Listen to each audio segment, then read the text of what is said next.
सभी को जय यीशु।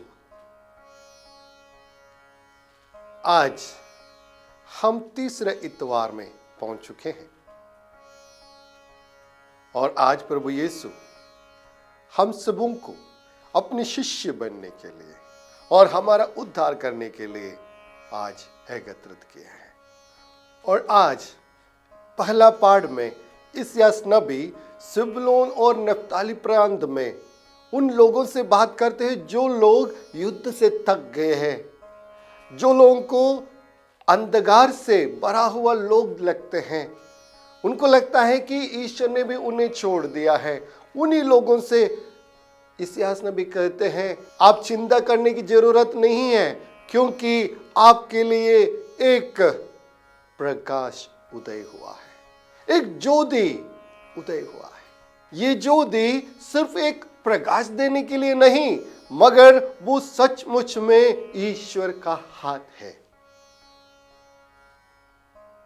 जो उनको उद्धार करता है, जो उनको धैर्य बांधते हैं, जो उनको शक्ति प्रदान करते हैं। मुझे लगता है कभी कभी हमारे जिंदगी में भी, हमारे परिवार में भी, जब हमें फाइनेंशियल प्रॉब्लम होते हैं, जब हमको अकेलेपन लगता है, जब हमें लगता है कि हमारे परिवार में लड़ाई वड़ाई चल रहा है, तो जैसे आज के पहला पाठ में इस्यास नबी कहते हैं कि आपके प्रांत में भी ईश्वर का यानी ज्योति का उदय हुआ है। हमें प्रभु यीशु को अपनी जिंदगी में लाना है, प्रभु ईश्वर को हमारे जिंदगी में लाना है। जब ईश्वर हमारे जिंदगी में आए तो हमारा अकेलापन जरूर निकल जाएगा। जिस प्रॉब्लम से हम जूझ रहे थे उससे हमें हटने के लिए या निकलने के लिए जरूर एक रास्ता खुलेगा। कभी कभी हमारे उस दर्द को सहने की शक्ति हमें मिल जाएगा। तो हमारी जिंदगी में उस ईश्वर की ज्योति को लाने के लिए आज हम कोशिश करते हैं। और आज की दूसरा पाठ में संत पौलुस कुरिन्थियों के नाम पर लिखते हैं, अपनी लड़ाई बंद करो।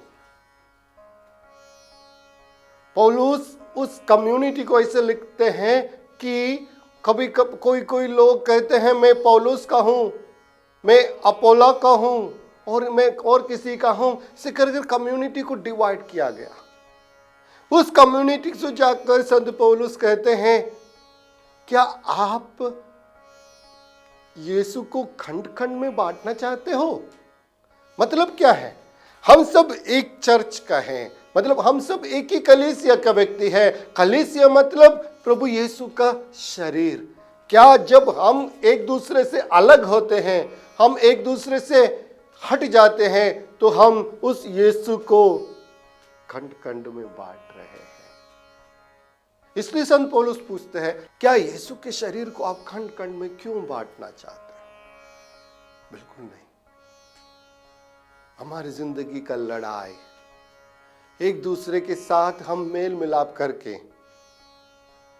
हम एक होना चाहिए, क्योंकि हम सब ईश्वर का संतान है।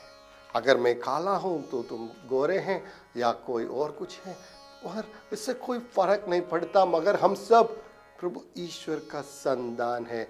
ये मानकर एक दूसरे से मेल मिलाप रहते हुए प्यार से रहने की कोशिश हमें करना चाहिए। यूनिटी मतलब ये नहीं है कि एक यूनिफॉर्मिटी होना है, नहीं। यूनिटी मतलब कभी भी यूनिफॉर्मिटी नहीं है। यूनिटी मतलब ये है, हम जब एक दूसरों के साथ बात कर कर समझौते में आते हैं। अगर हमें किसी से कुछ दिक्कत है या वो मुझसे बात नहीं करते हैं, तो मुझे जाके पूछना चाहिए क्या दिक्कत है, क्यों आप बात नहीं कर रहे हैं, या उनको माफ कर सके, उनसे माफ करते हुए उनसे बात करें।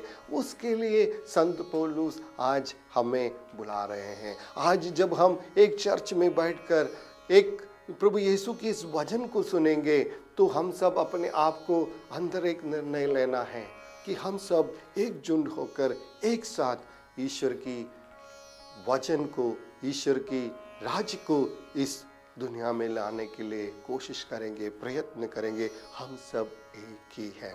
हम कितने बार हमारे पवित्र मिस्सा बलिदान में कहते हैं, हम सब ईश्वर में एक हो जाए। जब हम इधर इस धरती पर एक है, तब हम उधर जाएंगे वक्त भी हम एक ही रहेंगे। हम सब एक साथ रहने के लिए। ऐसा नहीं है कि मैं जो सोचता हूँ उनका सोच भी वही रहना, नहीं। हमारा सोच अलग है, हमारा रंग अलग है, हमारा कल्चर अलग है, फिर भी हम सब एक ही ईश्वर का संतान है। ये समझते हुए हमारी जिंदगी को आगे बढ़ाने के लिए कोशिश करना है। और आज के सुसमाचार में हम देखते हैं प्रभु यीशु पश्चाताप करने के लिए हमें बुला रहे हैं। पश्चाताप करो, स्वर्ग का राज निकट है। और उस पश्चाताप करके स्वर्ग के राज इस धरती पर फैलाने के लिए वह शिष्य लोगों को चुनते हैं। जी हाँ, हम सब उस प्रभु यीशु का शिष्य है। हम सब शिष्य हैं उनका राज हमारी जिंदगी में। हम जो कुछ भी हो, गरीब हो, हम काम कर रहे होते हो, या हम फादर हो, हम सिस्टर हो, या हम बच्चे हो, कुछ भी हो, हम सबको प्रभु यीशु ने यही कर्तव्य दिया है, यही उत्तरदायित्व दिया है कि ईश्वर का राज को हमारे जिंदगी द्वारा एक दूसरों के साथ फैलाना है। प्रभु यीशु का बुलावा हमें, हमारे पास का बात है, हमें नहीं पता।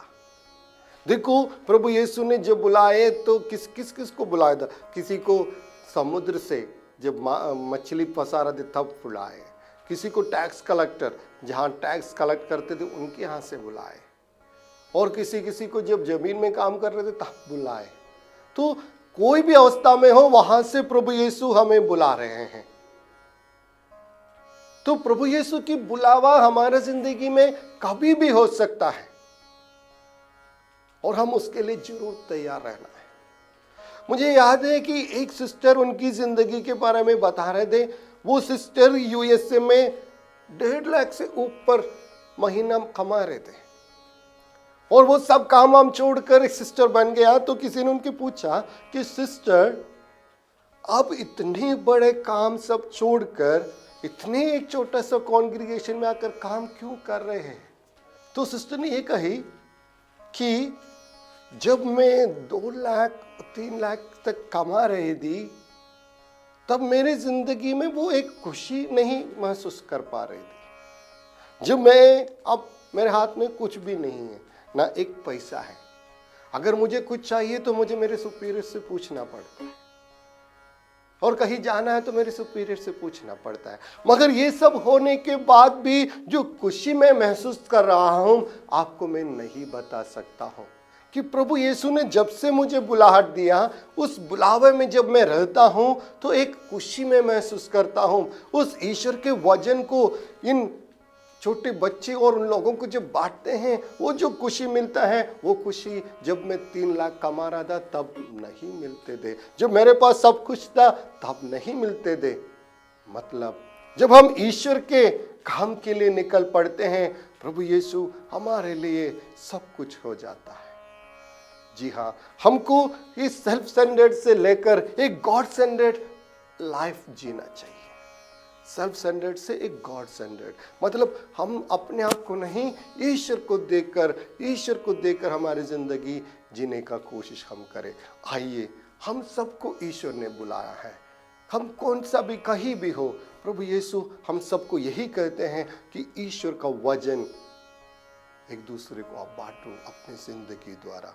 सिर्फ भाषण से नहीं, हमारे कामों से, हमारे कर्तव्य से, हमारा उत्तरदायित्व निभाने से हम ईश्वर के वचन को इस धरती पर लाते हैं। जी हाँ, हम सब एक साथ रहकर एक दूसरे से मेल मिलाप करते हुए उस ईश्वर के वचन को एक दूसरों तक लाने की कोशिश हम सब करें। पिता, पुत्र, पवित्र आत्मा के नाम पर आमीन।